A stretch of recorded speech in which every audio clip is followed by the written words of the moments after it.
Hello,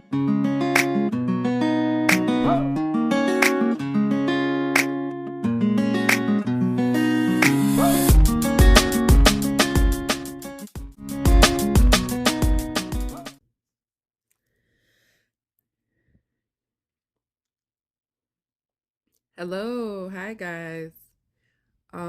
It's been a little minute. I think about 4 weeks or so since I posted a video. I said let me get on here and talk. You know, life has been happening. Life has been happening, and I had to sit with myself. I had to sit with myself because I had to sit me down and say, it's okay. It's okay. Um, being a narcissistic abuse survivor, sometimes we forget that we're still human. Sometimes we forget that it's okay to have a day or a moment or even a week of weakness. For me, I think a lot of times I feel, well, I'm away from the abuse. I got away, you know. I've been no contact for a very long time. I've got away. So everything should be perfect. Everything should be so much better. Everything should be on track. Life should be flowing, right? I think sometimes we forget that life is still unfair. Yes, it is amazing and great that we have gotten away from the abuse and the people who have brought us down, the people who have tried to destroy us, the people who have made our lives miserable, the people who have bullied us for however long. Yes, that was great. That is part of the stepping stone of healing. But I think sometimes we forget that healing is not, how can I say this? Healing is a journey. It's not something that just happens right away. I know I tend to forget that sometimes. So when life happens, and life is going to happen, when things happen and it just seems like everything is falling apart, to me, because I have to tell myself that it's falling apart to me because my Father, the Most High, Yahweh, our God, in His eyes, I guarantee you, my life is not falling apart the way I think.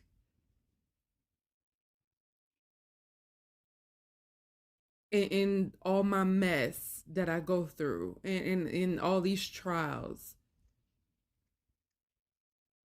I guarantee you that God is like, no, your life isn't falling apart. This is to build you up. But us as humans, we're like, oh, this is terrible. Please stop. White flag. I'm raising the white flag. Please, I can't go through this. Why me? But then you have to think about it. Why not you? God only gives his roughest and toughest battles to particular people, his strongest. And even though you don't feel strong, and I know you don't because I don't feel strong all the time. When I'm crying, I feel like that's a weak moment for me. When I can't get things together, that's a weak moment for me. If I can't think straight, if I don't know what to do with my life, that's a weak moment for me. And that's why I have to sit with myself, because how I think is not how he thinks. How we think as abuse survivors is not how God thinks about us. The way we see ourselves, is not how he sees us. But by us being of the flesh and human, we think so low of ourselves. And for me, that's all I've been thinking because things have not been going right.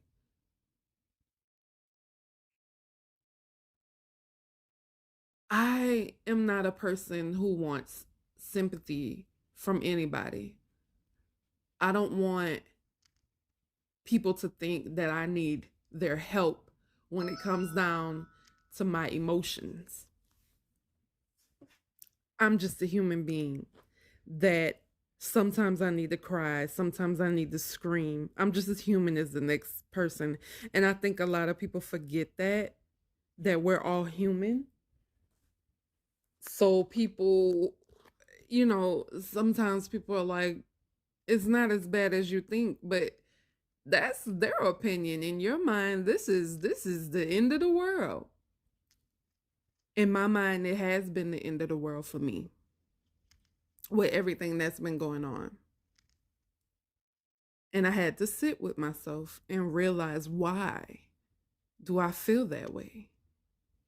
So here's what I found out about me at this point in time.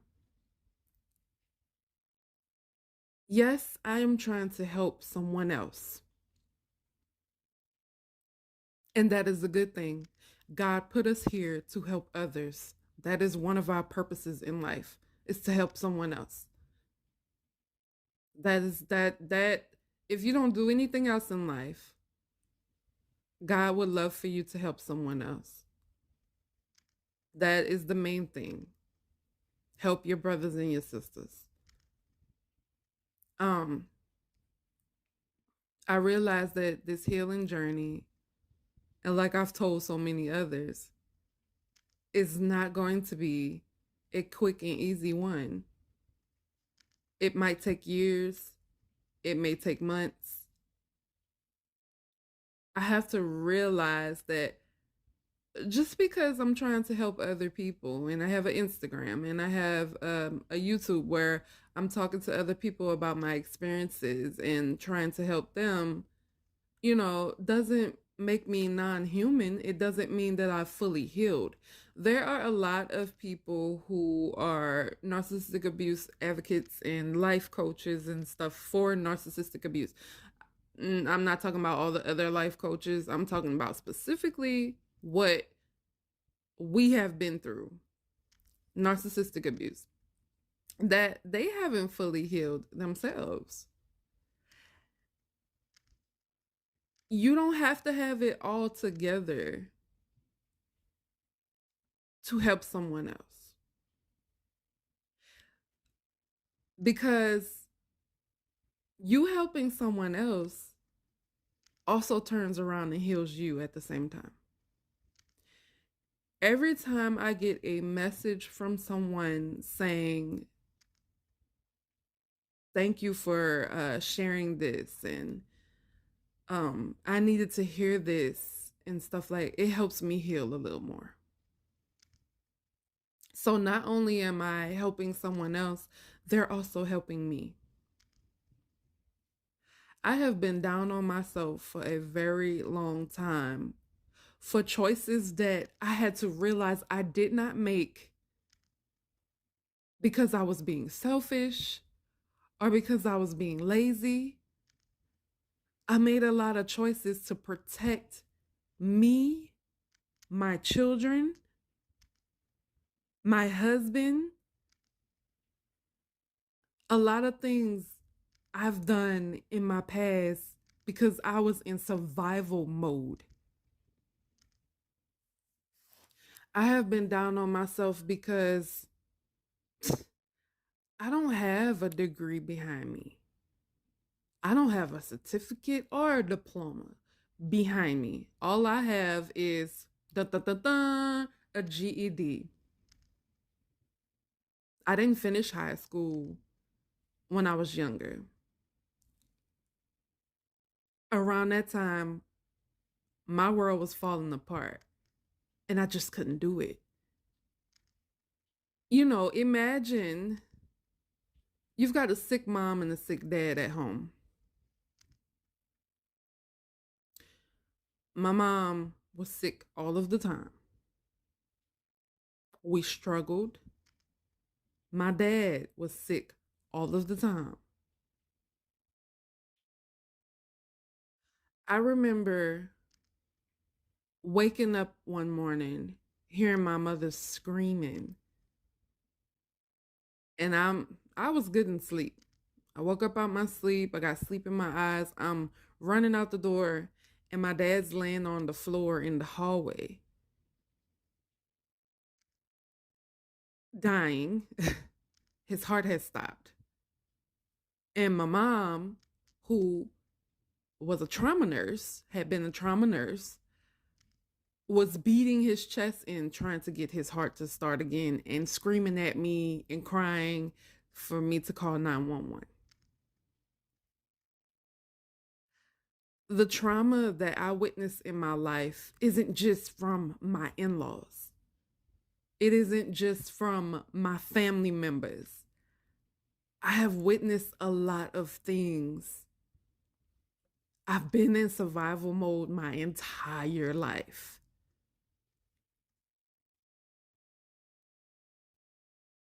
Nobody understands you unless it is people who have been through what you've been through. I watched my dad be in the hospital majority of the year, every year before he passed away. When he passed away, he was in the hospital. I knew for sure that he was going to get out. That's what I felt. I was very stubborn when it came down to situations like that. I had already lost so many people in my life. I was like, God's not going to, no, God's not going to let that happen. He's going to be all right. I had everything going for me at that moment. I had a scholarship to college, um, scholarship, track scholarship, because I love to run. Running, that's what I did. I ran fast. This is before I even found out I had scoliosis. I ran fast. All I wanted to do was be a track star. And things worked out. And I don't know how. I can't tell you how. I don't remember. But I was on my way to a school called Lane College. It's in Tennessee, Jackson, Tennessee at that. Um, I hope I'm saying it right. Hold on, let me look it up. It's got to be Lane College. It's the biggest college out there, the most talked about. But I had a hold on, let me see. Lane. I had a scholarship, and how I got help. Yeah, it's called Lane College. I'm right. How I got everything that I was getting is partial a reason because people were trying to help us because I am originally from New Orleans. Okay. So Hurricane Katrina took everything from us. So when we moved to Tennessee, the people out there were amazing. They tried to help. And I mean, I remember one time we were just eating breakfast. They would order us Chick-fil-A. That's before I even knew what Chick-fil-A was because I don't even think they had a Chick-fil-A out there in New Orleans at the time when I was young. They would buy us Chick-fil-A for breakfast. And this I remember one day this man came, this elderly, well not really elderly but older man came, and he stood me and my family and some other Katrina survivors stood us in a circle and started passing out $100 bills until like he had a stack of $100 bills and he started passing them out to us in the circle until they were all gone. They really try to help us out there. Like, those people were amazing out there. The only thing I can tell you I couldn't stand about Jackson, Tennessee was the spiders. They've got spiders. Jeez, they got spiders. But other than that, those people really tried to help us. So Lane College tried to help me. I couldn't finish high school. I had so much going on in my life. And I worried about my parents all the time, even though they went over the bat to try to make sure and do whatever they had to do to make sure that I was comfortable. And I was. I lived a comfortable life. We lived in a house. We had food. You know, I lived very comfortably because my mom and dad did bust their butt and do. I mean, my dad even worked offshore for a while, but he had diabetes. So the diabetes he had, I would say, is the worst diabetes I've ever seen. Because my dad can get could have got a little cut on his finger, and it would turn into this big old infection. So out there offshore, where they're using that nasty water to shower and stuff, it was very easy for him to catch infection. So he did come home with an infection. And then around that time, we also found out because his neck was hurting all the time.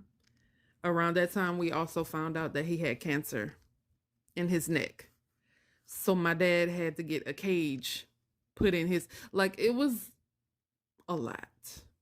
And school was a lot. In the school out, the kids got on my nerves. I did not want to be there. The teachers got on my nerves.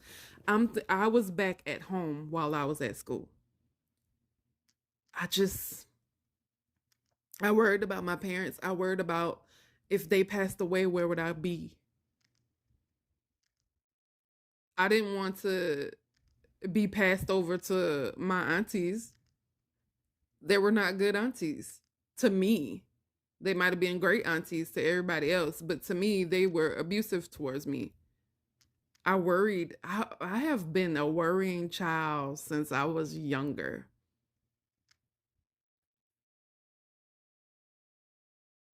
And I've brought it over into my adulthood. Worry, worry, worry. Because I'm always worrying about what could happen. So I'm always trying to survive. So I got my GED. I remember before my graduation, I remember my dad saying, "Okay, I will be here for your graduation, but I can't promise you I'll be here after that."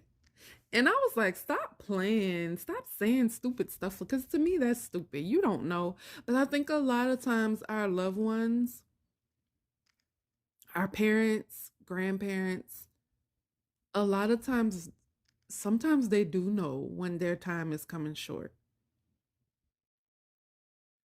And it's unfortunate. But I think when they tell you, I won't be here or things like that, I think they have accepted it, that this is what it is. I've already, I have no idea how they know. Maybe they've seen, because I've heard reports of people seeing their loved ones that have passed away. They come and visit them, or they've seen God, and they just have agreed and accepted it that, okay, my time is coming short. My dad had accepted that. Okay. So I wasn't worried about that because I was like, my dad was my home coach. He was the one that, you want to run, we gotta go practice.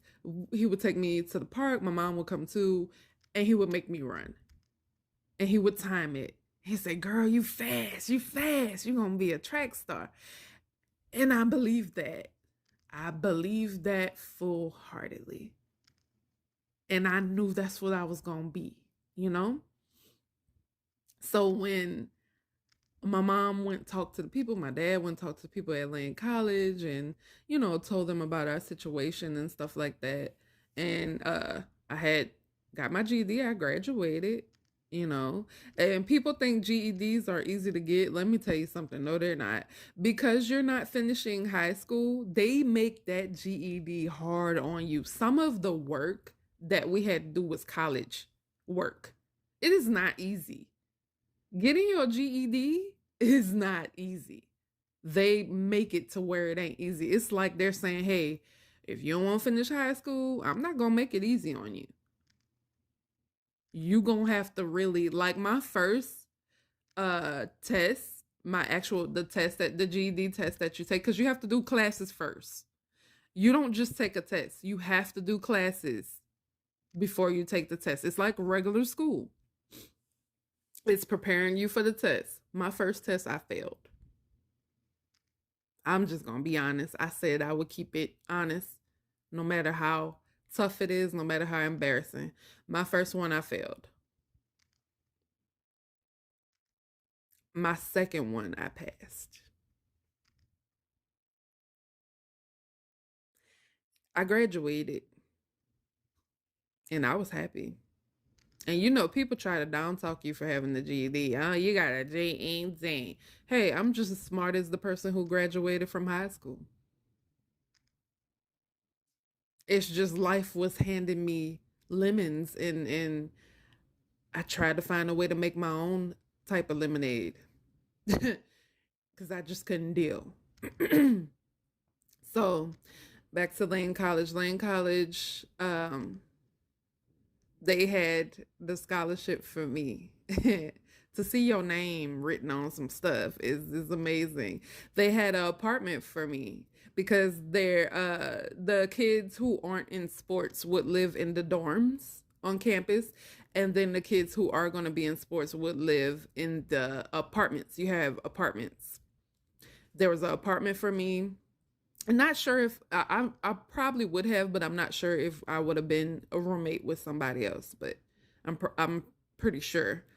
I had picked out my classes, what I wanted to get into, and stuff like that. I mean, Lane College is the college back. It's one of the top colleges back in Jackson, Tennessee. So imagine me happy and like, yeah, I can't believe it. Somebody actually wants to help me. I'm finna be a track star. Do you hear me? You know? But then months down the line, my dad fell. I remember everything falling apart. So this is how it started. We had to leave our house because some people came over to check the house. And they found in the attic. It was a pretty old house, but I loved the house. It was a 3 bedroom. They had a living room and a den, big old kitchen. I loved the house. Okay. We had a big backyard, even though I really never went out. I would go out sometimes, but like I said, spiders. And we lived in the country. So there was a farm behind us and they had cows. And cows, guess what? They poop manure, right? Guess what manure brings? Spiders. I can't tell you how many times we had spiders. I am terrified of big spiders. I'm just gonna say big spiders because I'm not terrified of little spiders. I kill them with my fingers. I don't care about little spiders. But when it's those big ones, the brown reclusives, and oh gosh, when I tell you that sends chills down my spine. So we always had spiders. That's the only thing I hated. Oh my gosh, to live in a house where you have to be careful. You know what I'm saying? You have to be careful. Everything you dig in, you got to be careful because there might be a spider in there. My mom used to get it sprayed all the time because big spiders, there's nothing you can do about it. You live in the country, you live next to a farm. The farm brings spiders. Sorry. And then we got big old trees. And one thing I've learned in my life, spiders live in trees. Okay. So, I was thinking that everything was gonna be okay. So the whole attic, it was molding. So our home had to be fumigated. Imagine seeing your home with a big plastic blue bag over it. Yeah. Because you can't live in a home that has mold. Mold can kill you. It make you very sick, and then if you continue to live in there, it can kill you. So we had to go live with my grandma. In our home, we had carpet. The only areas we didn't have carpet in was like the bathrooms and the kitchen. So at my grandma's house, everywhere was wooden floors except the bathroom. One morning, I was asleep and I heard a big thud. It scared me. I jumped up out my sleep and I ran, and my dad had fell. Um, he fell hard too. Oh, he fell hard.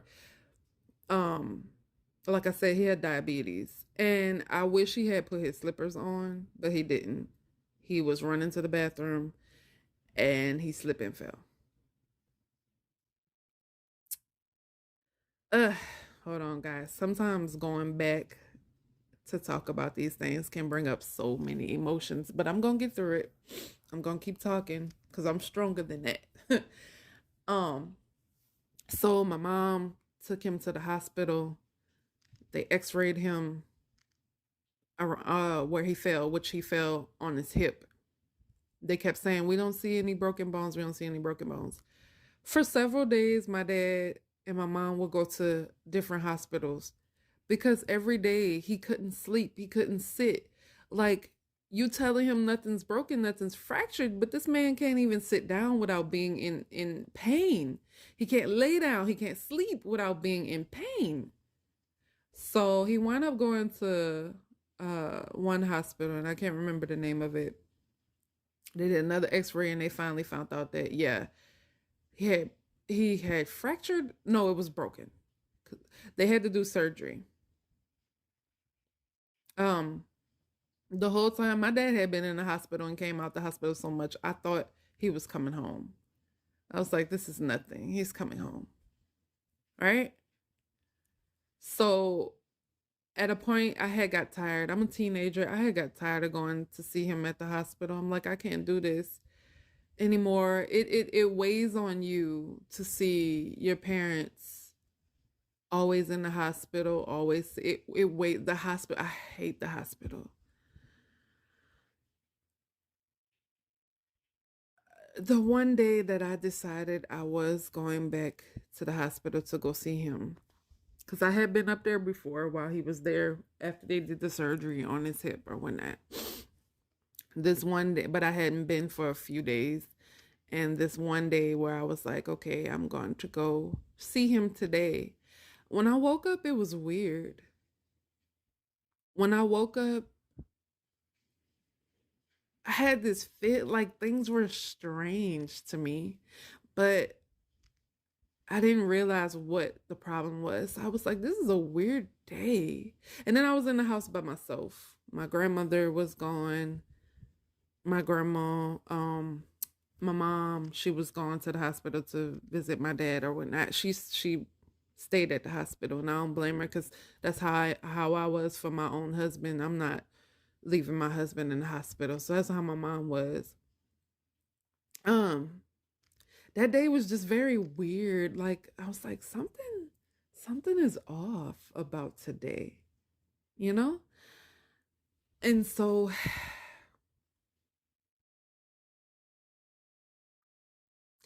I remember getting a knock on on the door, on my grandma's door, and I'm like, I looked out the peephole. It's my mom and my aunt, one of my aunts, and I'm like, why are they knocking if they got keys? That makes no sense to me. So I opened the door.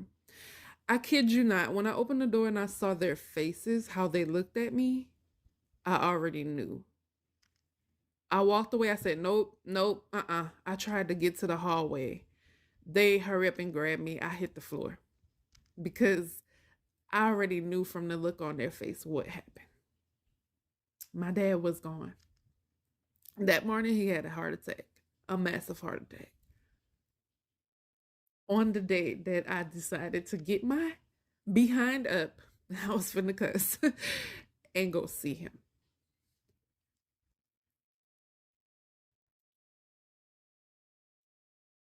Let me tell you what this does to you. Because I gave up my scholarship and all. This was the first death that I had experienced that was very near and dear to my heart.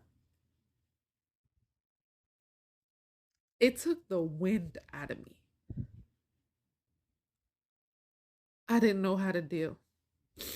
I didn't know what to do. I didn't know whether to run, to walk, to scream, to yell, to cry.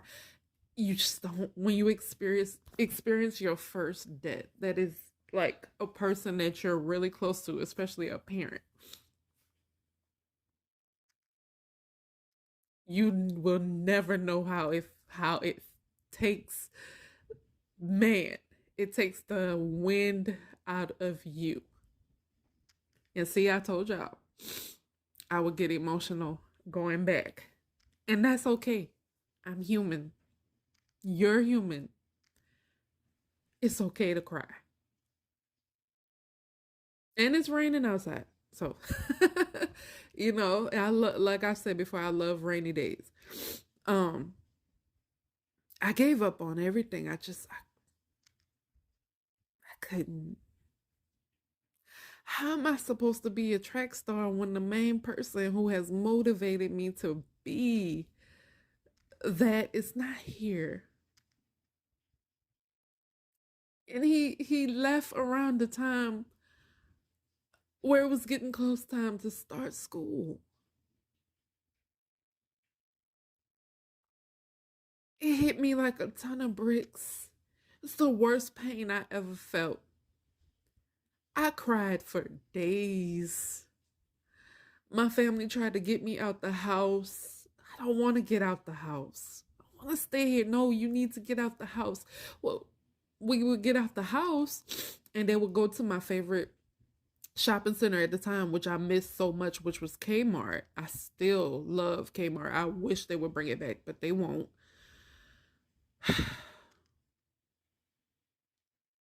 I didn't want to smile with people. I didn't want to do nothing. My dad was my best friend. He's the only person who really understood how I felt when I was a teenager. When I was a teenager, I really, man, I was messed up as a teenager. I was angry. I was angry with the world. I don't know. I had lost a lot of people, friends, family members, and I just was angry with the world. I lost a lot of people that I cared about, and I didn't know how to deal with it. So I just was an angry person. And I was a person who kept to myself. Like, I had friends, but even after a while, I spent a lot of time with my friends, but even after a while, I had to be by myself. That empath person that I can't be around y'all too much because y'all are draining my energy and I just need to be to myself. Um, yeah. Mm.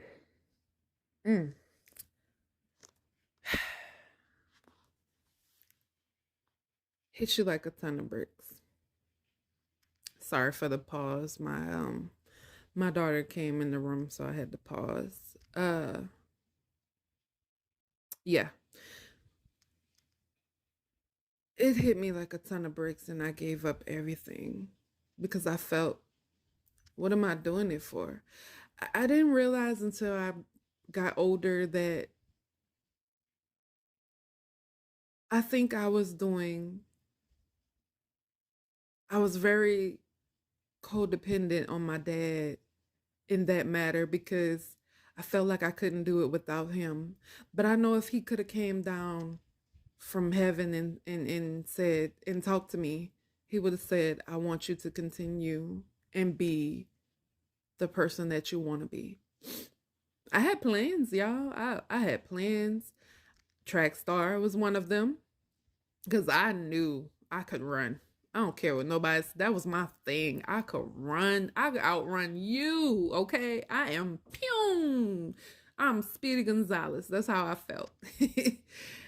And I also had plans to move to California with my grandfather after I finished with college. And I wanted to be a personal trainer in Cali. That was my dream. And there was a school out there that I wanted to go to.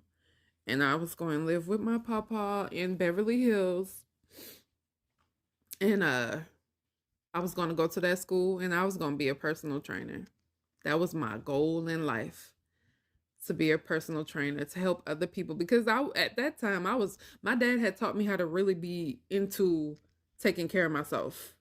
And when I tell you, I was into it. You couldn't tell me nothing. I was faithful to taking care of me. Every day, drinking my water. Water was my main drink. I had salads, oatmeal. I was on it. I had a schedule. I exercised. I took really good care of myself. That was my main focus. It was taking care of me because I know what I wanted and I knew who I wanted to be. Ain't that funny? We know who we want to be in life.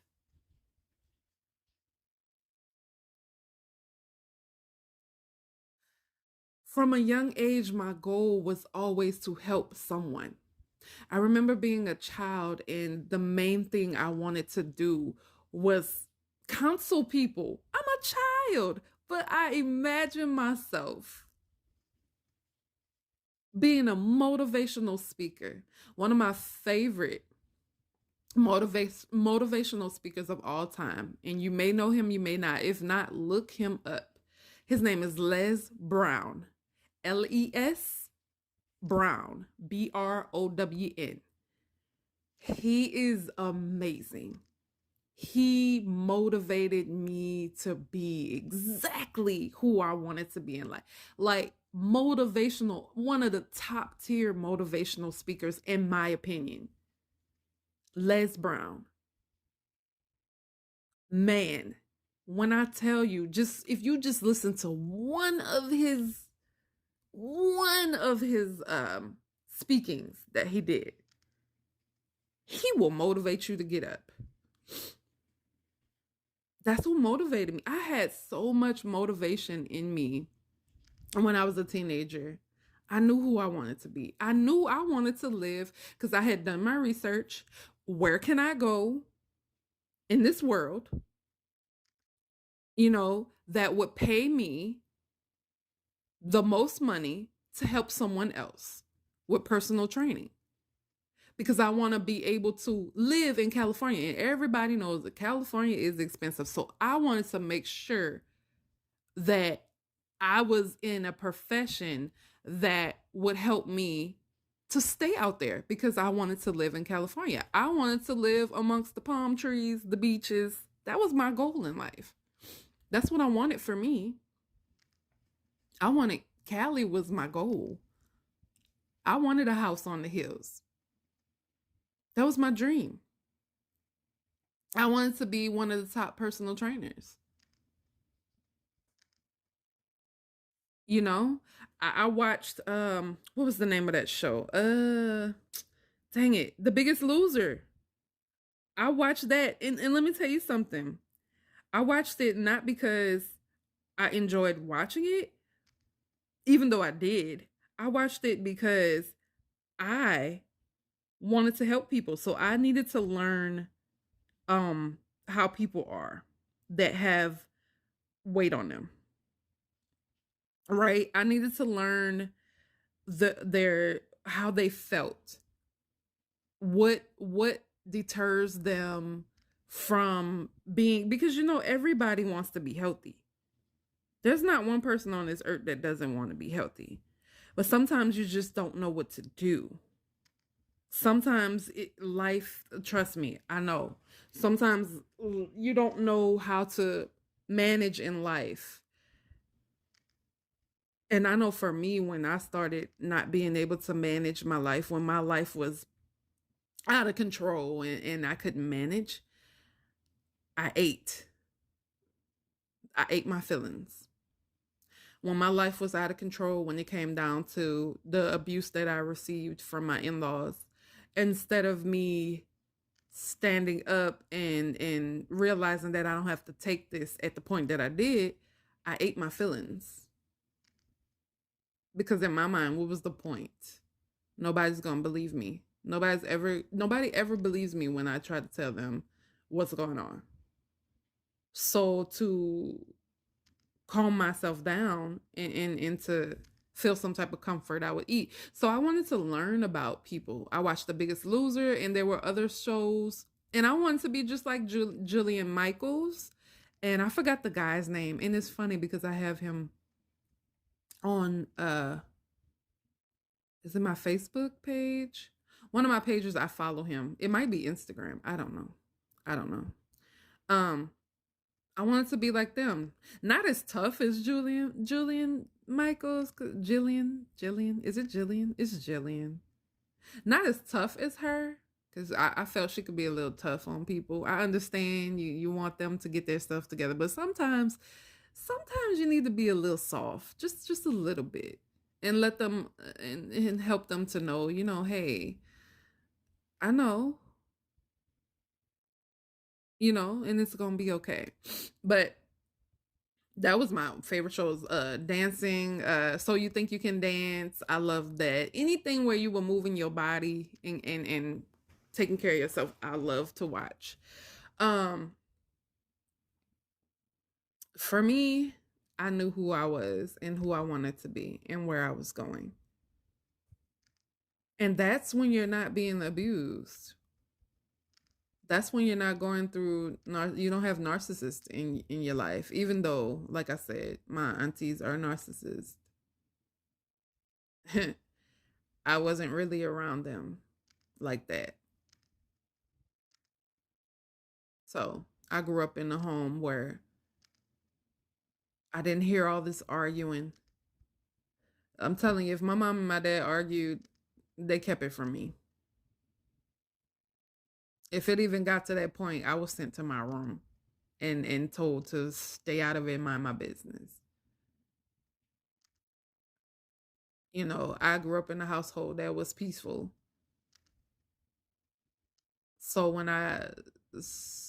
when this happened to me, it didn't really happen to me because I'm not the one that wound up losing my life. My dad did.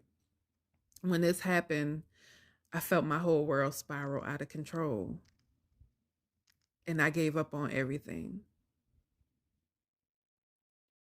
And I told myself when I got better, because it took a while.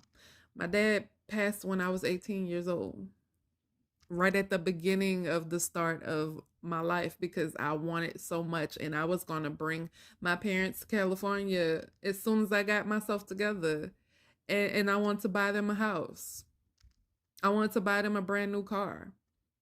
I wanted to give them the things that they never really had. That was my goal in life. But then my dad left. And my dad had to leave. He had to go. He had to pass on from this life to the next. And my world spiraled out of control. And I think that's when it started. That's when I started in my mind blaming myself. Because I blamed myself for a long time for not going to see him every day. In my mind, I thought maybe if I had been seeing him every day, he wouldn't have had a heart attack. It took so long in my life for me to understand that had nothing to do with me.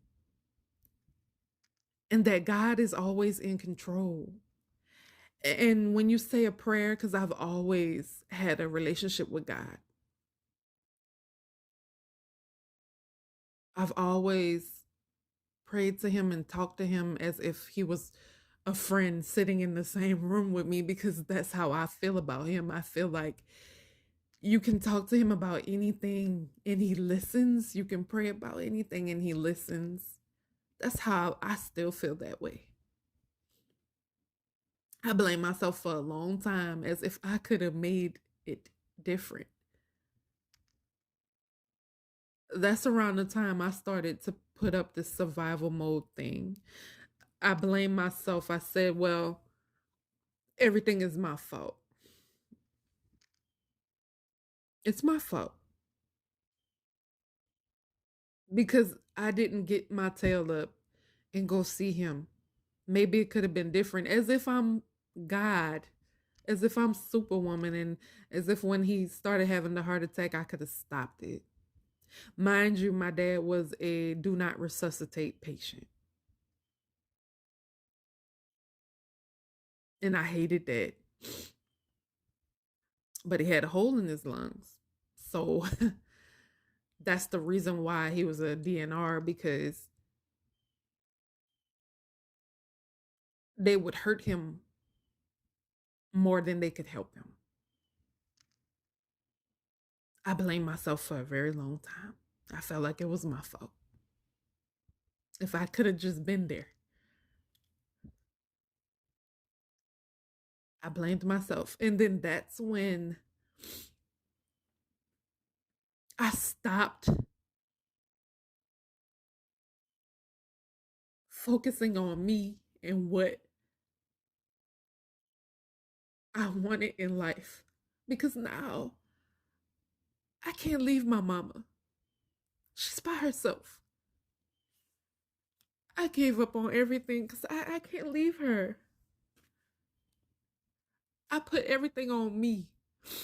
I can't leave my mama. That's how I felt. She would be alone. Even though she wasn't, she had my grandma, she had her sisters. But I saw how heartbroken she was. I was heartbroken too. I felt I can't leave my mother. I can't go to California. I can't go to college. I can't leave her. She don't have the person who spent every day with her anymore. I was very comfortable with my mom and dad's marriage. When you saw my mom, you saw my dad. When you saw my dad, you saw they were always together. And I watched my mama break down. You just imagine when you love someone, because I know how I feel about my husband. That's my best friend. And you spend days and hours with this person. And then one day they're gone and your whole routine changes. You know what I'm saying? Everything changes. I felt like it was on me to take care of her. My mom was sickly, living off of Social Security. She had lupus, rheumatoid arthritis. I can talk about it now because she's not here anymore either. So I can say all the things that she had without violating her rights.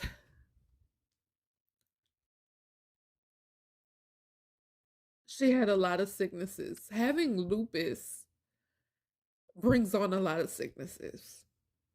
This is why I am the way I am today, because my husband has lupus. He has the same exact lupus that my mom had.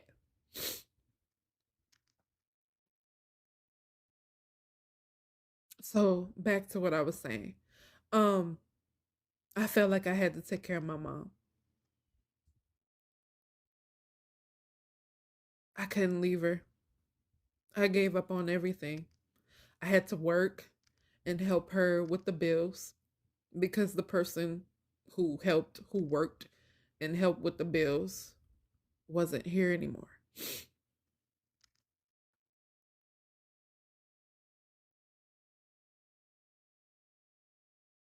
I remember when they both were working, and see, the hard thing about lupus is, yeah, you can work, but sometimes lupus will knock you down to the point where you can't. And that's what happened with my mom, which made her miserable because she's a woman who loved to take care of people. She did home health care. She was an ER trauma nurse. She loved taking care of people. So when the lupus came knocking her down, that was hard on her to not. And to be honest with you, even after she still found a way to go work because she was a woman who, I'm not going to let this lupus affect me and stop me from doing what I love, which was to help people. My mom was helping people up to the time that she passed.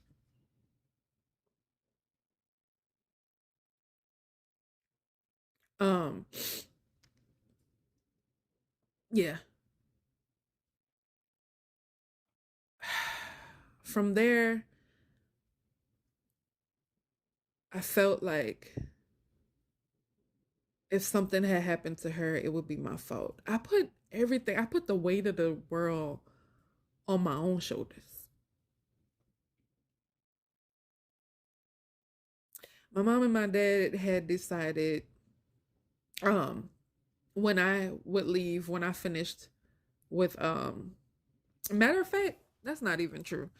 Not even when I finished. They had decided when I left for college that they would start traveling the world. That was their goal. Cuz they love to travel. So I would be in college, I would have a place to stay. It wouldn't be like I was out on the street. I had my own apartment and I would see them on holidays and stuff. That was the plan, you know. So I saw my mama crushed when my dad passed because they had plans. They had did their best taking care of me and making sure that I was sheltered and safe no matter what. They it's times that they wouldn't eat to make sure that I ate. Yeah, I've been through the struggle. I know what it's like to just to eat just beans and rice every night. I know what it's like to crave sugar, like something's wrong with you and there's no sugar in the house and you literally need some sugar. Excuse me. I've been there. But my parents did whatever was needed. If they needed to sell the TV in the living room to make sure that I had what I needed, they did that. Because to be honest with you, living off of Social Security is just not, it's not what's up. They don't give you a livable wage. And then if you work, they limit your work. You can only work this many hours. You can only work this, they limit it. So it's not livable.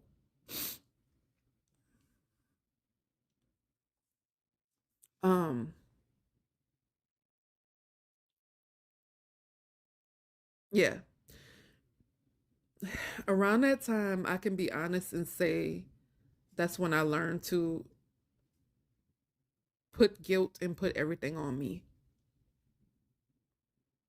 I started blaming myself for a lot of things.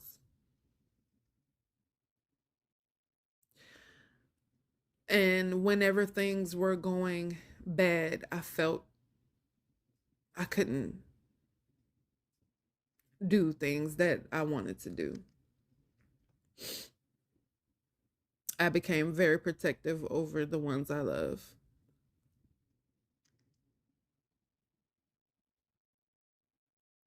I gave up on a lot of things. After my dad passed, after a while, I knew I needed to do something. I needed to go to school. I went to cosmetology school. My mom was in cosmetology school when she was pregnant with me. My mom knew how to do hair. I knew that for sure because she did mine. My hair was always done. I decided to go do that. But what I really wanted to do was makeup. I wanted to be a makeup artist. I wanted to be a color specialist when it came down to hair. I loved dyeing hair the right way and making people happy. That was my favorite thing to do. That's what anybody who wanted color in their hair when I was in school, they would send them to me because that was one of my favorite things to do. I love putting colors in. The first person, the first color I put in, it was this girl. She was a Caucasian girl, very sweet. She had jet black hair. No, actually I'm lying. She had brown hair and she wanted her hair jet black with fuchsia pink at the bottom.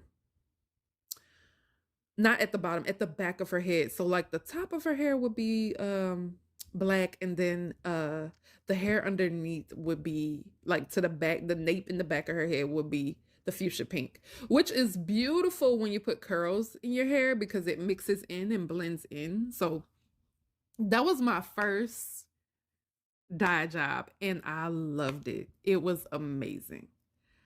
From there I started loving color. I even had color in my head. You know, I loved color. Anything that enhances your facial features, like blonde, ombre blonde always enhances my facial features in my opinion. I love it. Um my natural hair color is like a brassy brown, which I've learned to love over time, but I don't know.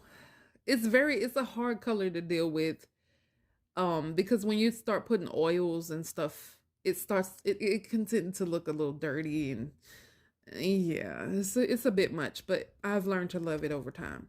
Um I didn't stay long. I was getting straight A's and everything. I didn't stay long. I left. Reason being, my life was out of control again. Whenever my life has been out of control, I have a pattern, and to this day, I am trying to break that pattern. Whenever my life gets out of control, I tend to quit things. And I know you probably have as well if you're listening. You don't have to do that. Since I can't go backwards and fix those things, I can only go forward. Now, I realize that even when life is out of control, God is still in control. Even when it feels like the world is on my shoulders, even when it feels like the pain is never going to end or whatever it may be, I don't have to give up on me. That's where I find my strength. And it took me a while to realize that when things are out of control, that's where you can find your strength. When things are out of control, that's when you need to talk to God. That's when you really need to pray. And because it's not nothing to do with you. When you start to feel that way, you feel defeated. That's not you. That's the other, there's God and then there's the other. I don't want to speak that name. Trying to stop you from reaching what God has for you. And I've allowed that to happen to me a lot. So I gave up on that. At that point, I realized I wasn't ready and I wish I would have waited to go to cosmetology school. I wish I would have waited. It was too soon after my dad's passing, and I had not even dealt with that. But I thought I could get my mind off of it if I went, you know, to school. Um, but some good came out of it. I did learn. I met people. One of my closest friends at the time, which I haven't seen her since we were younger. We lost track. I know she's on Facebook, but we've lost track with each other over the years. A lot has happened over the years. I met one of my closest friends there. So it was some good that came out of it. Um, I've always wanted something behind me. I always wanted a degree or something behind me because I know in this world, you don't necessarily have to go to school, but you get better opportunities if you do have things behind you. Um, that's just the world we live in. And I knew for me, I didn't want to work in people's grocery store. And not saying that it's a bad thing because I've done it. I just wanted more for myself. And I knew that I had to get me together at some point in my life. But in my mind, dealing with my dad's death and what had happened, I felt like I started to think also, not just blaming guilt on myself. I also started to think that every time something good happens in my life, something bad happens. I started to think like that. All this good stuff was happening to me before my dad passed away. The scholarship, everything good was happening to me. So that is where my mindset started to go. Every time something good happens, and even after that, every time something good happens, something bad happens. That's how I felt. So I started to give up on myself and doing something good for myself. Because in my mind, I was like, okay, once I try to get my life together this time, I think my mom will pass. And my mom used to say that all the time, and I hated that. She used to say, I need you to get your life together. I'm not always going to be here. And I have always been a stubborn person. So when she said that, oh, I felt, Mom, you're threatening me the way, it wasn't a threat, but that's how I felt. Young, I'm young, so that's how I felt. Because my dad had said the same thing. I'll be here. Go ahead and graduate. Do what you got to do. I'll be here for the graduation, but I can't promise after that. And it came to light. That was true. He really knew that his time was coming short. So when my mom said that to me, it put me in that mode, and I was like, oh no, nope, nope. I'm going to stay here with my mom. I'm going to work. I'm going to help take care of her. Nope, I'm not. I can't lose my mom. I can't do it. I gave up because that is a secret I've carried with me for years, y'all. I am in my 30s now. And that is a secret that I carried with me for years. People always ask, why haven't you done this? Why have you waited? Why? Because I always hear in the back of my head those words that once I got my life together, that she wouldn't be here. That's exactly what I heard. Even though that's not what she said, but that's what I heard. Because that's what happened with my dad when I was getting my life together, when everything was looking up. He left. Well, he didn't leave, but he had to pass on. So for years I became stagnant on purpose. I didn't get my driver's license until I was 27 or 28 years old purposely. And this is the first time I'm really sharing this with anybody. Well, my husband knows. I've talked to him about this, but I never really talked to anybody else about it. I was very stubborn and I didn't want my mom to leave this earth. I didn't want to be here without her. So in my mind, I felt you can't get your. I'm not going to do the things that she keep. Because my mom kept saying it's time for you to start driving. I knew how to drive. So my dad had taught me. My dad had taught me, and so did my mom too. So I knew how to drive. I just didn't want to because I felt like that's getting my life together. And once I start driving, I become independent, and then I can take myself to work and everything else, and then my mom's gonna leave me.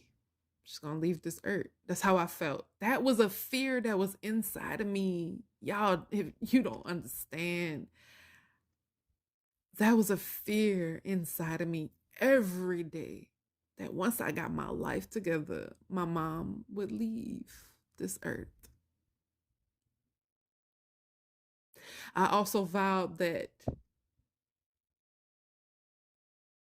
if my mom, after what happened with my dad being in the hospital and me not being there every day, mind you, remember I said I put the blame on myself. I said, if it ever comes, my mom got to be in the hospital, I'm going to be there every day. I'm going to be there every single day. I felt the real responsibility when it came down to my mama. And she didn't want me to feel that way, but I didn't really care how she felt about it because I felt like I had to protect her. Now, I'm the child, right? I'm her child. She's the parent. But I felt that I had to protect her because my dad's not here anymore. And nobody could protect her like me. That's how I felt. So I gave up on things. Anything my mom said, you need to do this, I wouldn't do it. I remember one time we were in her car and she was like, you need to do this. And I got so frustrated and I said, why? So you can leave? She's like, what are what are you talking about? I can't be here forever. You got to get your life together.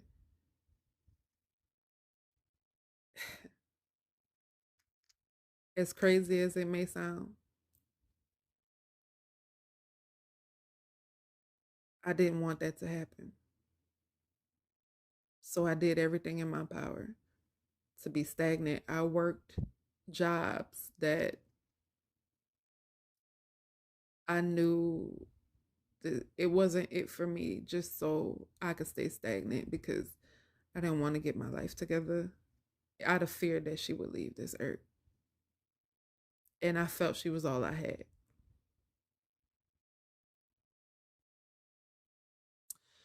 When I moved, the funny part, you're like, I thought you felt she, but then you left her. When I moved, 19 years old, um, to Texas, my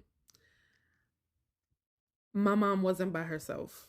I felt more at peace. She had, he was her fiance at the time, and she had adopted some family members. So, that were kids. So I felt she wasn't alone. So I felt like, okay, then I can venture out on my own because she's not by herself. I never wanted to leave her alone. I told you I put all that weight on me. I never wanted to leave my mom lonely after my dad had to leave this earth. And I wasn't going to leave her side. But I felt more comfortable uh when she had people around her. That would give her something to do. That's how I felt. That would give her something to do, and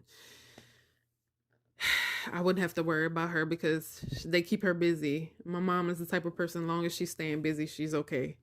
The lupus don't affect her. It's when she decides to give into it that it causes problems, right? So, um, left my mom and when I left my mom and moved, uh, that's when I met my husband. And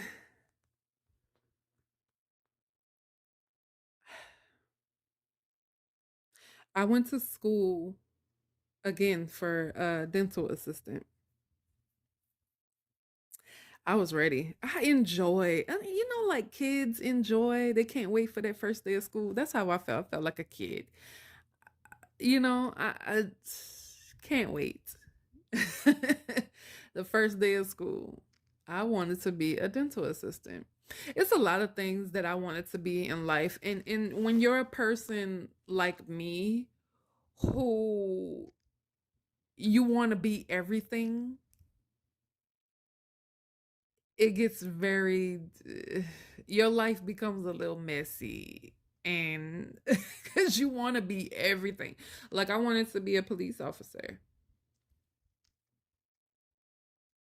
but when I had children, when I got pregnant the first time, it's like I can't do that. Yeah, I'm already walking out into danger every time I put the uniform on. I don't want my children to lose their mother, you know.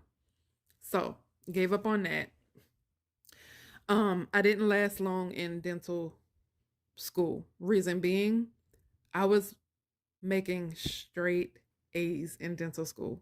And we had a badge and what are those things called? A lanyard. And every Friday they would call out the people and you would get prizes. We would get these little pins. There was a pin for straight A students. There was a pin for B. It was just a pin, and I forgot the names of the different things, but I got a pin every Friday, and I was excited because my lanyard was getting all filled up with all these pins because your girl is awesome. I didn't love regular school, but college, trade school, and all that, I was like, yeah, I'm an adult now. I feel totally different about because I'm doing this because I want to do it, not because it's by law you have to do it. I am a rebel person, very stubborn. Anything that by law you have to do it, I don't like it. But anything I have my own freedom to do it, I love it. So being in dental school, I was making straight A's. I studied, I did everything. I had fun. And the people there were awesome. My only setback was that's around the time that I was dealing with the abuse of my in laws. And it was horrible. And I would go home and try to study for a test, even though I was still making the straight A's. But it was getting bad to the point where when I went to school, they were on my mind, the stuff that they have done. It was bad. It was like I hated going home. Now, in my other podcast, I told you that we lived across the street from them. So imagine that. The stress that I was going through at home with them and their foolishness, I was taking it with me to school. And I couldn't focus. And I was forgetting things. And I was I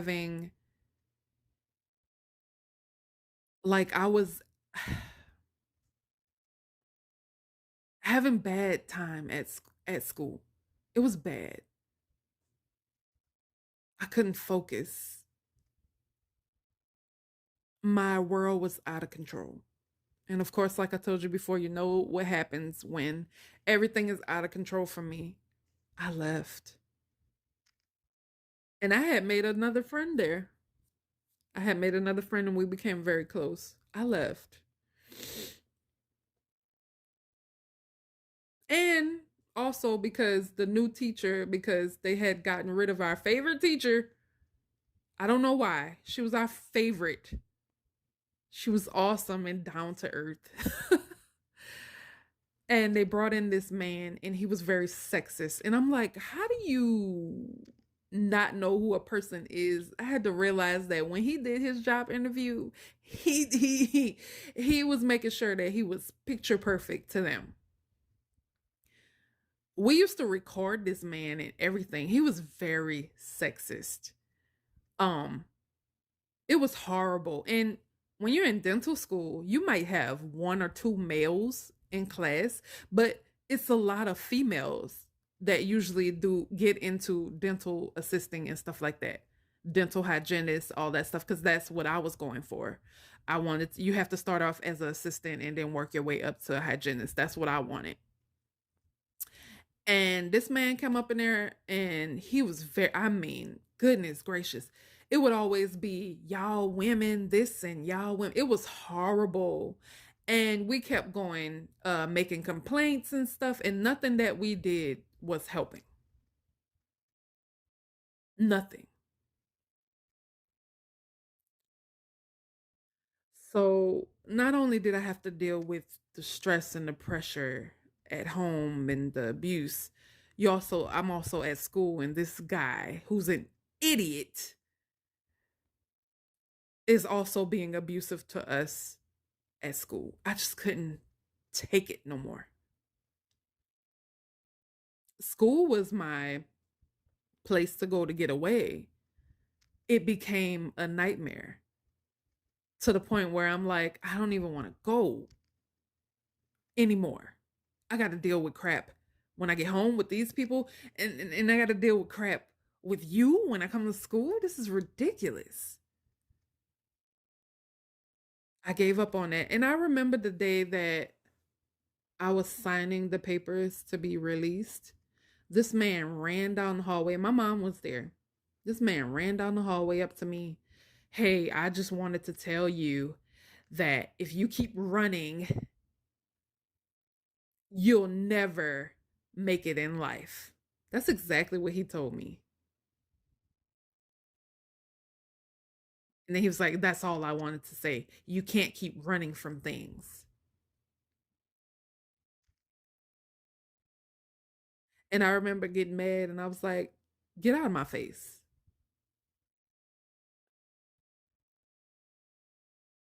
Who the heck are you to tell me anything? You know, it was just a bad time. I feel like I've always picked the worst times to try to get it together. But that's how life is. Everything is not always easy going. You're not always going to have your life together. That's with anything. Even like with having kids. So many people are like, oh no, I gotta have all my ducks in a row. I gotta have my money straight and this, that, and the other. Even if you have all of those things, you're never really prepared to have a child. You could be a millionaire and you're still never really like it's a challenge. You will never be prepared to have children. It's a learning process. You think you're going to be a perfect parent and you're not. There's no such thing. You're going to make mistakes. It's not going to be easy. You can't put your kids on a freaking itinerary and stuff like it's not going to work out. I got pregnant at both times at what I felt was the worst times of my life. But the blessing of it is those children, those babies helped me to push forward. So even though I felt like it was the worst times, that's not how God felt. God knows exactly what we need before we need it, before we think we need it. He doesn't view it the way we view it. While I'm pulling my hair out and losing my mind, God is like, I got this. You keep trying to do my job. And for my entire life, I can be honest, I have always tried to do his job. I've always tried to be in the driver's seat and put him in the passenger. I've always tried to do what I thought was best instead of coming to him first.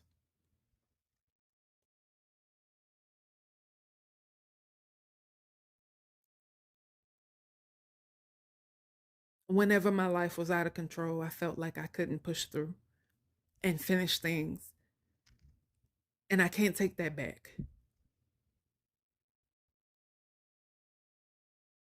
But I now know that that wasn't true. Because at our weakest of moments, there is a person behind us that will carry us through it. And that is the God, that is God, that is Yahweh. The mindset I have now, I wish I had back then. But question this, would I have made any changes back then if I thought like it's a learning process. And if I had this same exact mind I have now back then, I wouldn't have learned anything. Um, then I went to school again, still dealing with the stress and depression and the abuse and everything. I went to school again. This time I went for an esthetician. I finished the first semester, I guess you can call it, through everything I was going through. I finished it. I pushed through. And it was because it was easy, one, and it was something that I didn't mind doing. And I got away from them for like 8 hours a day. I think it was 8 hours. Yeah. Um, you go for 8 hours if you're gonna go full time. If you go part time, then you go for I think 5 hours, 4 hours, something like that. Um, Right when I was in the middle of it, after I finished, my in-laws started to apply more pressure. They started to up the ante. They started to do more damage. They started to do more things. They started to cause more problems.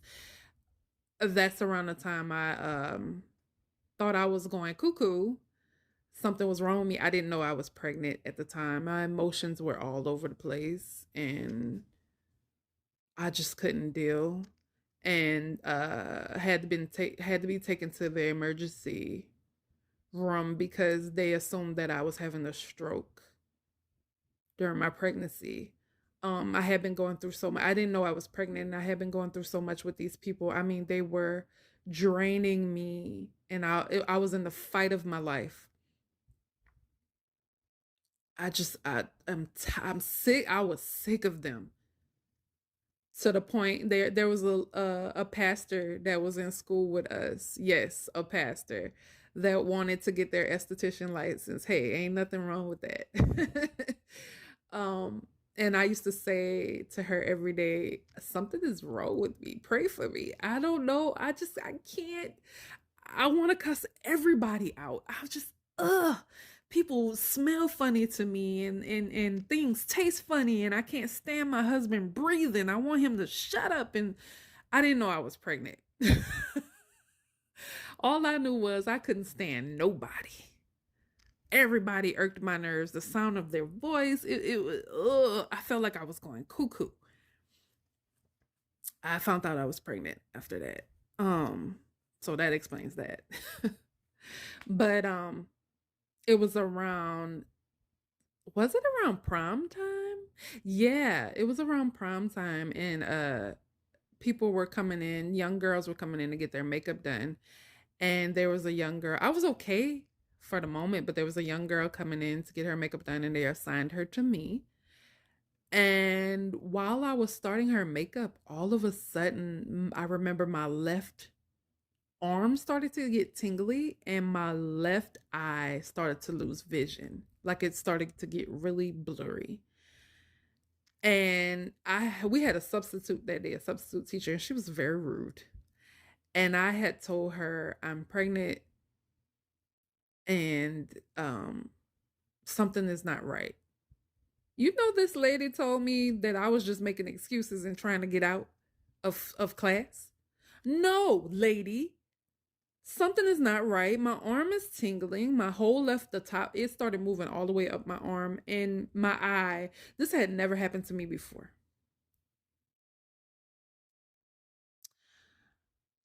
One of the other teachers was like, you need to go to the hospital. To hell with what she's talking about. You're pregnant. You need to go to the hospital. So when I went to the hospital and I explained to them what was happening, they immediately started checking me. For one, I'm pregnant, and for two, they think I'm having a stroke. They never could find out what it was. This is where, like, I have a podcast where I talk about how narcissistic abuse affects your body. They could not find out what it. They're like, everything is normal. We don't know why you had that. So that's when my baby doctor, my OB, she decided to I don't know what you call it, but she put out a letter that she was not allowing me to go back to school because she assumed that the chemicals, because it's cosmetology school, so just because I was doing esthetician, there is in the middle of the classes there are people doing hair, so it's the smell of chemicals and all type of things that used to bother me really bad. When even before I knew I was pregnant, I was like, oh, why does that smell, like giving me headaches and making me nauseous? It was very bad. And so she decided that I had to leave cosmetology school. I would have to do it after I had my baby because she assumed that the chemicals and stuff and everything was affecting me. And she was right. But I think some of the other things, like thinking that I was finna have a stroke, I think it had a lot to do with the abuse that I was taking back home with the in laws. Because, like I said, they were up in the ante because I was pregnant. and they knew it. Narcissists don't care about you being pregnant. They don't lay off of you because you're pregnant. They don't care about you. They want to see you die. They want to see, you go crazy. They want you to have a miscarriage and lose your baby. Those people didn't care about me being pregnant. They were making it worse. And the worst part about it is they, of course, like I said, they were doing it while my husband worked 7 to 7, sometimes 7 to 10, depending on if they needed him after hours. He was never really home.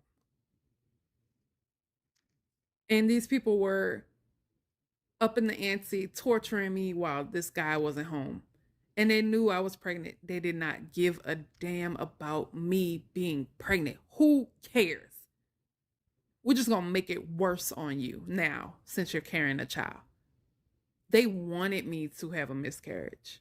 I can tell you that. I can tell you that by them wishing bad on my unborn baby because I wouldn't comply to what they wanted. So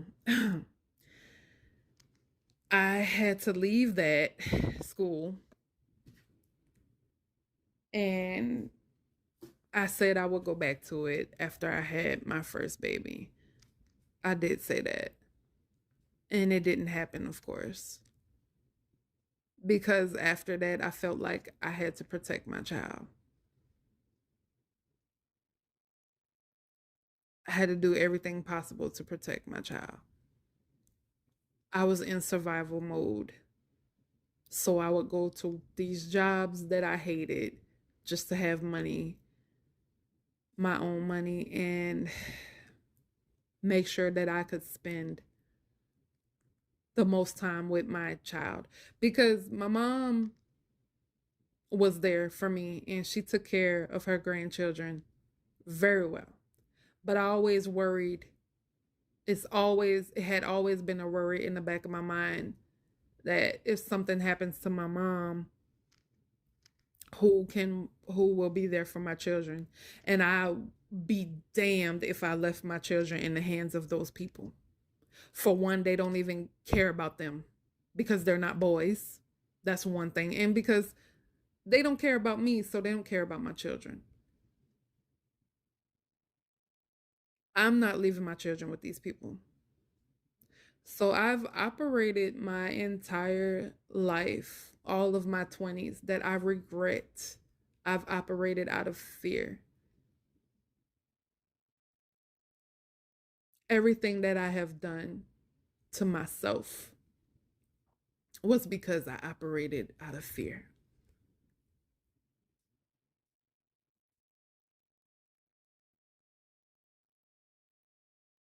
Please understand that it's okay. People are going to talk about you. They're going to say, "Oh, well, that's your own fault. You gave up on this and you gave that's your fault." And that's okay. I've learned to accept that, yeah, it was my fault because it was my choice.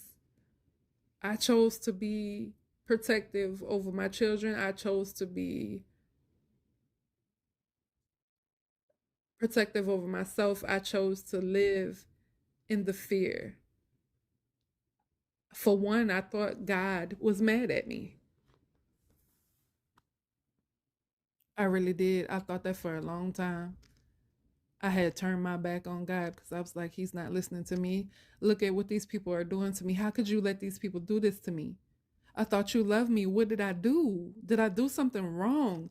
I felt like God wasn't listening to me. I felt He had turned His back on me. And I felt if I didn't have Him, these people could win. And I felt that for years because I prayed and I prayed and I prayed and I asked God to deliver me from this, and it didn't happen. And I assumed it didn't happen because God was mad with me, not knowing till now that it was me that was stopping my growth. It was me that was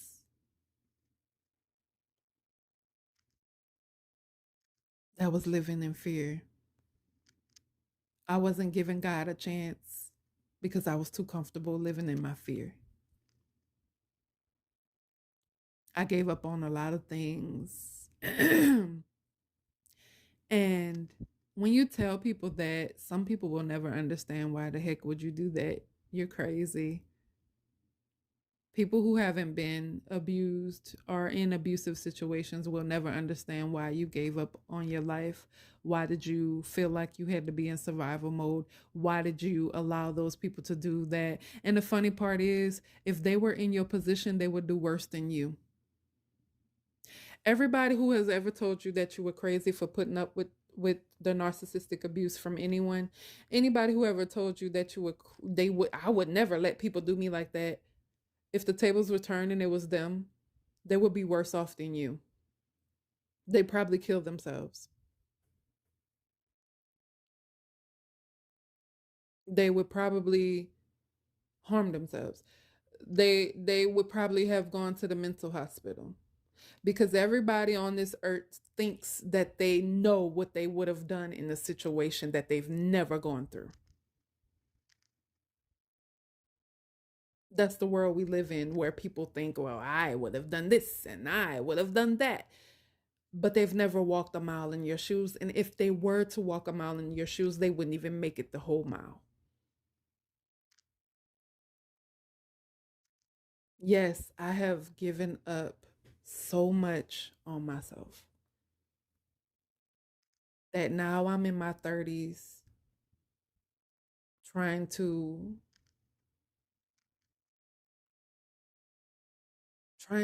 better myself and give myself grace and give myself another chance to do this thing.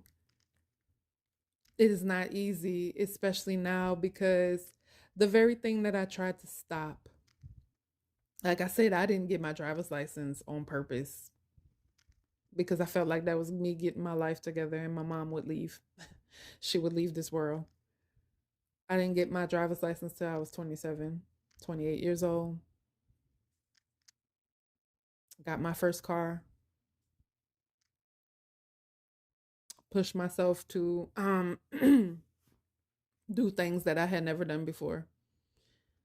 Got in my first car accident where I was flipped twice. Didn't let that stop me. Didn't let nothing, none of that stop me.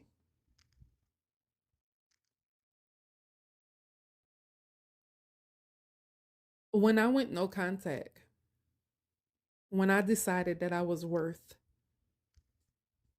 it, that when I decided that, I asked myself who I am and I said to myself, I'm God's child and He's got a plan for me. I don't know what it is, but He has a plan for me. When I decided, the first step to me healing and being on my journey to walking in my purpose, when I decided that I knew going no contact and getting myself together, things were going to change. I didn't know they were going to change as drastically as they have. But once I started to heal me, and I lived with my mom when I went no contact, when I started to heal me and get myself together, that's when it came time for my mom to leave this earth.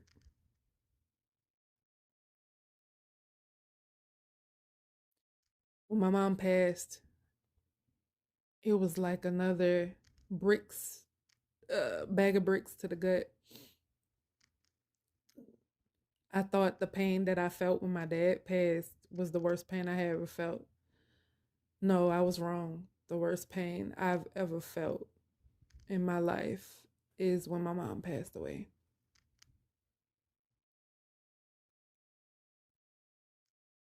And I pushed and I prayed every day that she would make it out that hospital. I told God, I will take care of her and I will take care of my husband. I will do what I have to do to make sure that my family gets what they needed, but God had a different plan.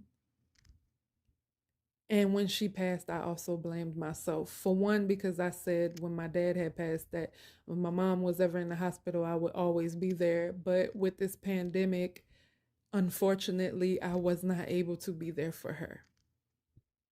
To hold her hand and to be there, the loneliness that those people feel in the hospital. And the only way I was able to talk to my mom is through a tablet screen. But I knew if I could have been there just to hold her hand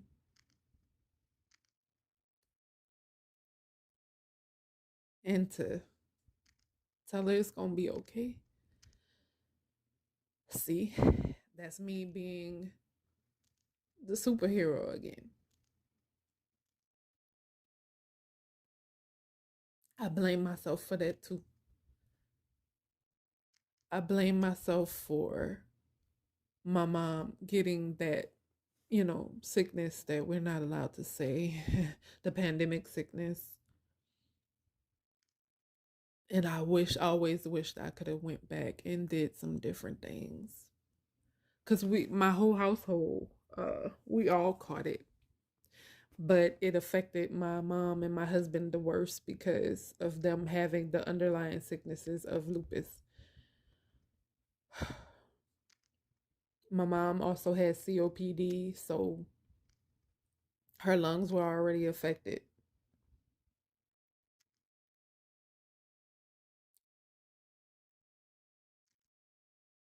I lived my entire life in fear of what was to come.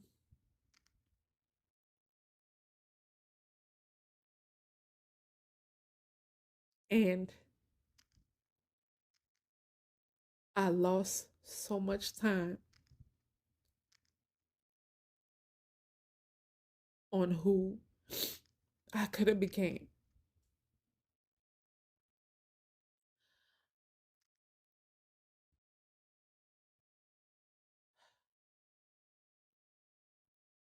I pleaded and I begged God to keep my mother here. And when she passed,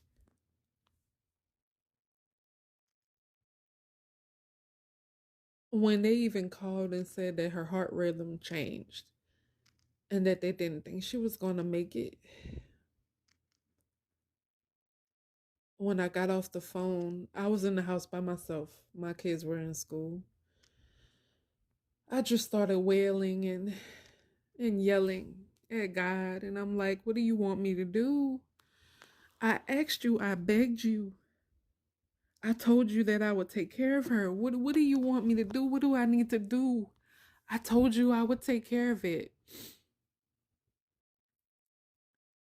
I fell on the floor. I cried my eyes till they were so red. I the pain that I felt, I wouldn't wish that on anybody. Not even my worst enemies, not even my in-laws who have done so much to me. I would never wish that pain on them. That's a pain that you'll never forget.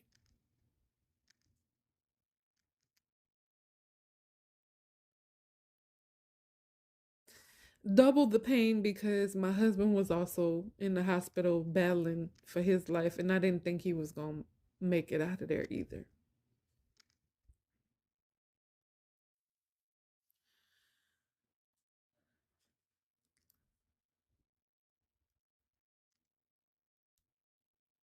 I prayed to God that he take care of her, heal her, no matter my mom, whether it be on this side or the other side. And you have to realize when you say that prayer, you have to be okay with if he decides to heal them on the other side.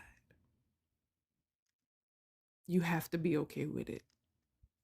Was I okay with it at first? No. No. I fell apart. I loved my mama.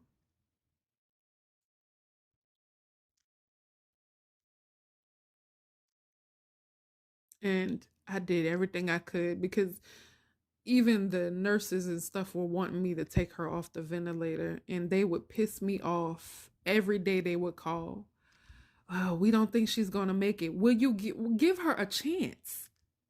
They would call me every day, and I was already going through enough,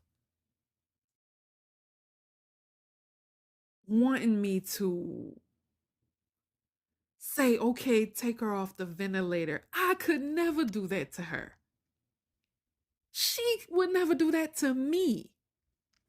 And for them to have the audacity, and I know I'm not the only person they have done that to, because they need a ICU bed. I don't care what you need. You do whatever you have to do for her until God decides whether she stays here or she doesn't.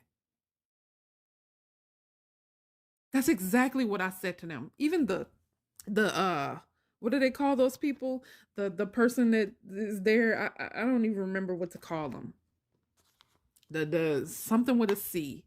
The people who come to pray with you. Even she was like, I don't understand your faith.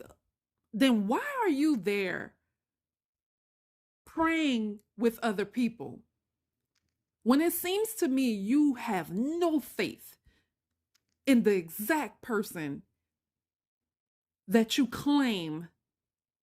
You know, I feel like sometimes people only have a certain job, not because they believe in it, but because it's about money. Because this lady sat on the phone with me, and I think you should listen to them and let her go. And I will never let her go. Whatever God decides is what's going to be. You don't get to decide. I don't get to decide. I've had to go off on these people so many times, I got sick of it. Every day they would call and want me to take my mother off the ventilator. To hell with you is how I felt. I will never do that to my mother. I fought for my mother. My mother was in there for, I would say, 3 weeks, maybe going on 4. And I fought, no, you will not take off the ventilator. I don't care if you need the ICU bed. Would you do that to your own mother? You know, with this pandemic, a lot of nurses and doctors are becoming very ruthless, in my opinion. I get they're tired, they're drained. I get it. I understand. This was something that was out of all of our control. I get it. But have a little more compassion for the family members that are suffering. Have a little more compassion because it could be your mother in the ICU bed. And they could be calling you, telling you, hey, I think you need to go ahead and let her go. My mother was still breathing and alive, and they wanted me to basically take her life. They wanted to pull the plug. I had to deal with their foolishness, and I also had to deal with the foolishness of the nurses who were around my husband. My husband maybe had 2 good nurses that actually cared. The rest of them wanted to stay away from him and treat him as if he was the biggest germ on the earth. And I couldn't be there. And that's what hurt me the most. Because this pandemic virus was trying to shut down his kidneys and also affecting his brain to the point where he didn't know who he was, where he was. When I would be on video chat with him, he was very unresponsive. It was a lot on me. And like I said, I get it. The nurses and doctors are tired. They're dealing with this 24/7. But have some compassion. And if you can't, you need to leave.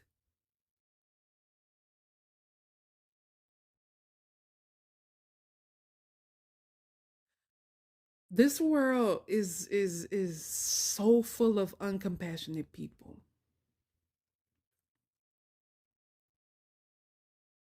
It is a shame.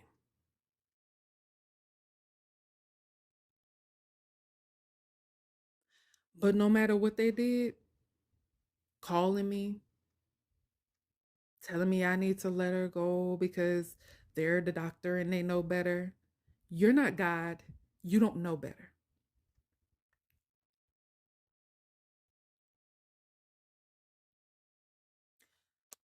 I had decided that, maybe my mama can hear me, so let me talk to her on the tablet thing that they have. I talked to her, I let the kids talk to her, I let her husband talk to her. I prayed with her. I played some of her favorite gospel songs and some of my favorite for her because that very day they had called me and said that her heart rate was up, and it was. Her heart rate was very high. And I could see her on the video breathing very hard.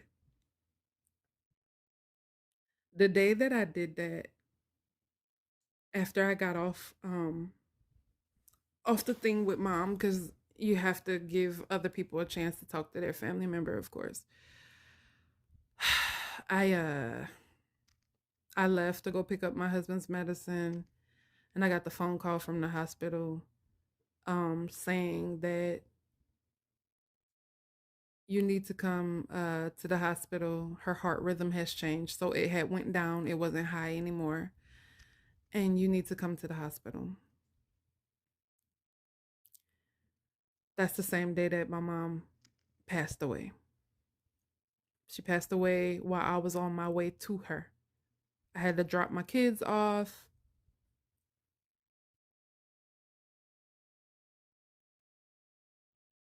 I had to drop my kids off to my brother. No, my brother wasn't there. I'm tripping. I had to drop my kids off to my stepbrother and pick up her husband, and we went up to the hospital, and she had passed before we got there. And I feel like she knew that I was on my way. I feel like she knew.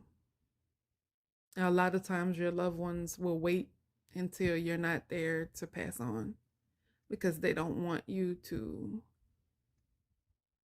you know, witness that. She passed. And I remember we had to suit up. That's why I hate this pandemic. We had to suit up and wear all this crazy stuff to protect us. And I remember touching her hand, and she was so cold. She was so cold, but I also remember the monitor going off, and showing that her lungs were still operating a little bit and her heart and stuff like that. And I took it as a sign of her saying, "I'm here. I'm here, and I want you to know I'm okay." I talked to her and I touched her forehead, and I wanted to kiss her, but of course you can't because they want you to be safe.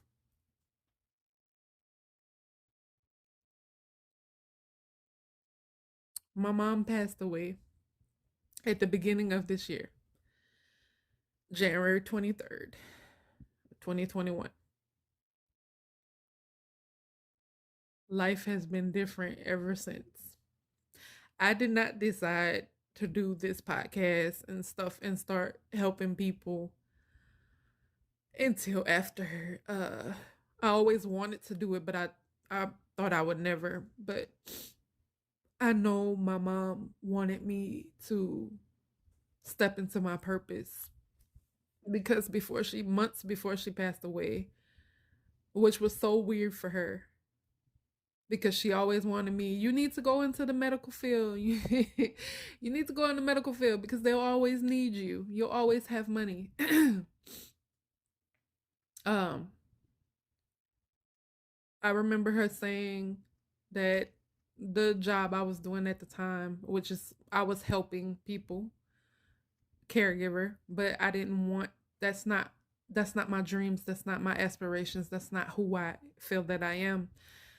I remember her saying that you need to do, I know I've told you to do medical, but if that is not what you want, if that's not what's in your heart, you need to do what's in your heart.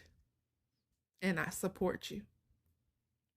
And I hadn't heard her say that in years because she's always say you need to do medical. So for her to say, yeah, I didn't realize then that, I was just like, oh, mom's finally accepting that I am different. I am not, I mean, everybody in my family, in my mom's side of the family, is in the medical field. I'm not that. That's not me. I am different. I want something more. There's something else that's calling me, and I know what it is. For her to say that, I never realized that it was coming close to that time. You don't know. You think your mom and your dad's going to be here forever.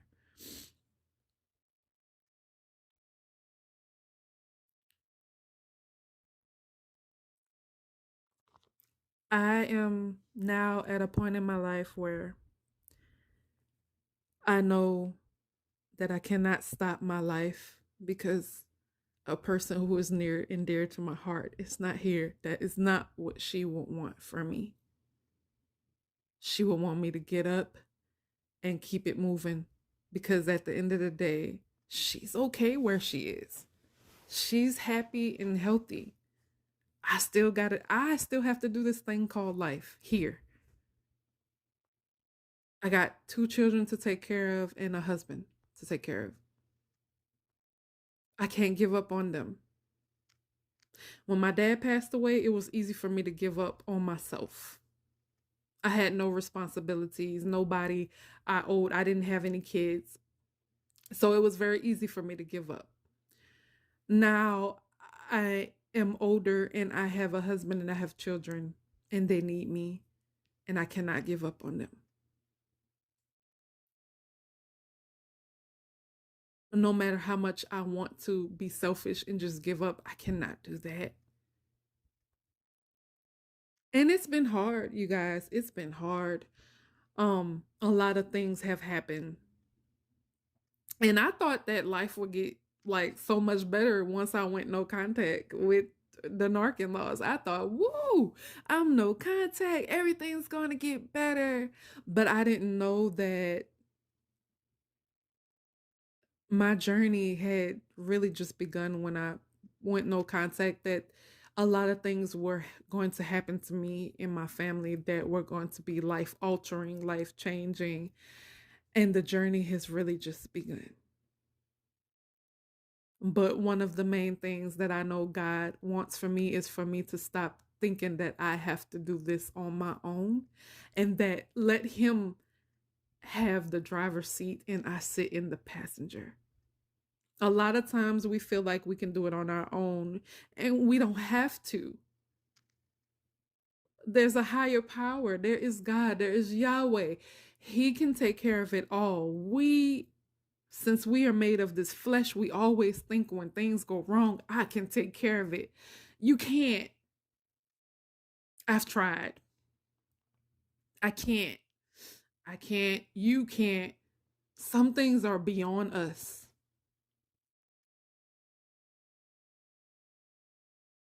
I have not really been posting on my Instagram and I have not really been posting on here because I've been trying to do everything on my own and not letting God. I keep telling them, "Oh, yeah, I'm listening to you. I'm letting you have your way," but I really haven't. I've been trying. Every time something goes wrong, the first thing I do is I react. I go cuckoo. I want to pull my hair out,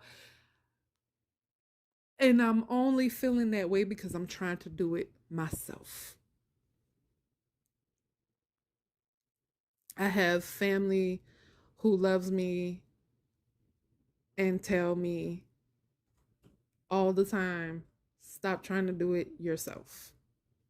And that's what I've been trying to do. If you are in my same situation, you've gone no contact. I know it feels like your life is out of control, especially because when you go no contact, they really try to ruin your life with their smear campaigns and all that stuff. I get it.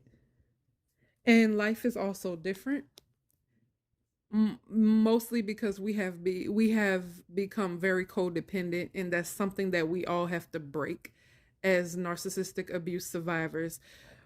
Oh, excuse me. We have to break that codependency and know that it is okay, and you can and you will make it on your own. Even if you have a family like I do, you will be okay. You can stand on your own 2 feet. No, it's not the end of the world for you. No, it's not the end, even if it feels like it, because everything tends to fall apart in this life. You can make it, it will get better. I'm not only saying this to you, I'm also talking to myself, because I have to tell myself this almost every second of the day, almost every hour of the day. Um, Tell myself that it's going to get better, even if I can't see it. Most of the time, that's what's wrong with us. We can't see it getting better. And we're like, how can this get better? And that's because we are losing our trust in God. We have to have the faith of a mustard seed. And I got some, it's funny. I have a Bible that was given to me, and it has little mustard seeds, a packet of mustard seeds inside of it. And I have to look at those mustard seeds sometimes. And God said, you have faith of a mustard seed is very, very, very, very, very, very, very, very little. Like you can lose it on the carpet if you drop it. So I have to sit with myself every day and listen to my gospel music, my Christian music, to help me realize that I have to stop blaming myself for everything that has happened and everything I've done. I did the best that I could with the things that I had going on. I did the best that I could. Now I have to depend on God only and stop depending on me. It's the same thing you have to do. You have to depend on him. You have to stop depending on you, because if you do, you'll fail every time. Also realize that life is not about rushing, because I've always been a rusher. I'm like, oh, I gotta hurry up. I gotta hurry up and I gotta get this. I gotta hurry up and I gotta get this job. I gotta hurry up because if I don't, things are gonna fall apart.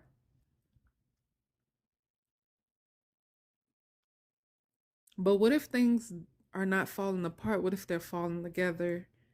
But we're so into controlling what's happening around us that we don't realize that the very things that we view for bad are actually happening for our good. Think about that. I have to keep telling you. Sometimes we're human, so you have to keep having this discussion with yourself all day long so that you stay sane. Because when things happen, it feels like you're out of control.